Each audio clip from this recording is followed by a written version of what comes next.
যারা বিছানায় বসে খাবার খায় তাদের ঘরে এই 5টি সমস্যা লেগেই থাকে। প্রিয় ভাইরা আমার, প্রিয় বোনেরা আমার, অনেকে আছে তারা সব সময় বিছানায় বসে খাবার খায়, অথচ তারা জানেই না তাদের ঘরে এই 5টি সমস্যা সব সময় লেগেই থাকবে।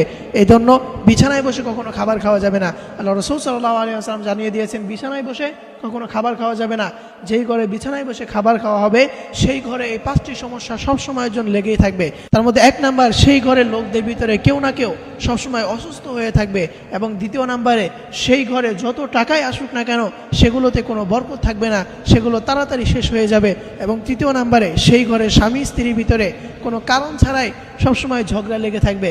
এবং 4 নাম্বারে, সেই ঘরের টাকা পয়সা কোথাও না কোথাও সবসময় ফেসে যাবে, সেই ঘরের টাকা পয়সা কখনো তাদের ঘরে জমা থাকতে পারবে না। এবং 5 নাম্বারে, সেই ঘরের কারো না কারোর উপর সবসময় ঋণ জমতে থাকবে। প্রিয় ভাইয়েরা আমার, প্রিয় বোনেরা আমার, এই 5টি সমস্যা ওই ঘরের লোকদের উপরে সবসময় লেগে থাকবে।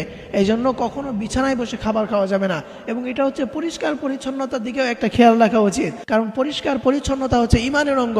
আপনি যেখানে শুয়ে আছেন সেখানে আপনি আবার খাবার খাচ্ছেন, এই বিষয়টা কখনো ভালো দেখা যায় না। এই জন্য বিছানায় বসে কখনো খাবার খাওয়া যাবে না, অন্যথায় এই 5টি সমস্যা সবসময় লেগেই থাকবে। আল্লাহ তাআলা আমাদের সকলকে এই বিষয়টি বুঝে আমল করার তৌফিক দান করুক। সকলেই পড়ি আমিন।